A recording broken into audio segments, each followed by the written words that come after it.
की तुला त्याच्या आईने सांगितलं होतं पहिली बेटी सोन्याची.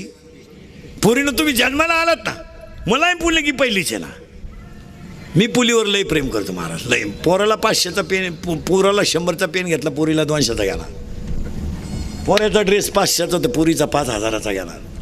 जाऊ दे, ती बिचारी एक दिवस आपल्या घरातून जाणार आहे. पण पोरीनं एक वाक्य सांगू तुम्हाला, तुमचा जन्म झाला ना, हा 15 मिनटं नीट बस, 15 मिनटं हा बाप हसत होता.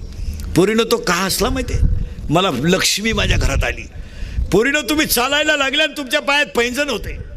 पोरीनं तुमचा बाप तुम्हाला बोट्याला धरून घरात चालत होता, तो मी किती मोठा आहे हे पाहत नव्हता. पोरीनं तुम्ही रडायला लागले तर तुमचा बाप जमिनीवर गुडघे ठेवायचा आणि हात टेकायचा. अरे तुमचा बाप तुमच्यासाठी घोडा झाला, पण त्याने तुम्हाला रडून नाही दिलं. पायजमा त्याचा मळाला आणि शाळेत 15 रुपये फी भरायची होती पोरीनं.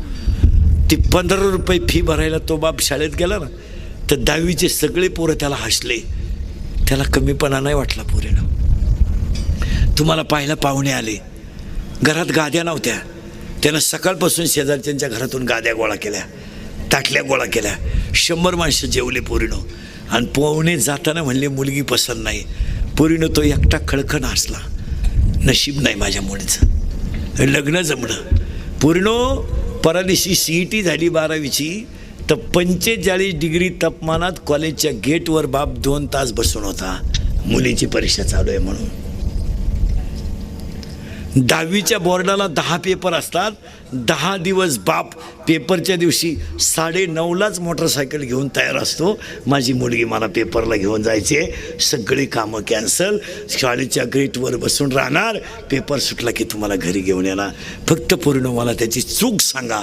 फक्त एक सांगू पूर्ण, तुमचं ज्याच्यावर प्रेम आहे ना, त्याचं डायरेक्ट बापाला सांगून टाका, पप्पा मी याच्याशी लग्न करणार आहे. अरे तरी तो 5 लाख रुपये घालायला तयार आहे. गरीबाला इज्जतीशी घेणार आहे, इस्टेटीशी नाही.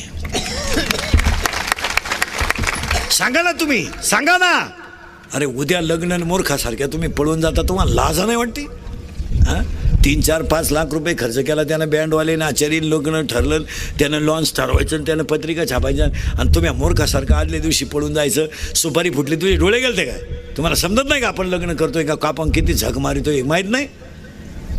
हां, 2 दिवस लग्न राहिलं का पुण्यानं पळून जायचं, परीक्षेला गेलं का पुण्यानं पळून जायचं. तुम्हाला पळून जायला नको कोण म्हणलं?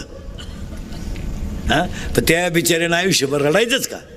अरे 4 दिवस लग्न राहिलं आणि पैसे कमी पडले, तो रात्रभर उशीमध्ये मुंडकं गुतून रडला. त्याच्या बायकोने त्याच्या पाठीवर हात टाकला. त्याला आधार देणारी फक्त कोण होती घरात? बायको.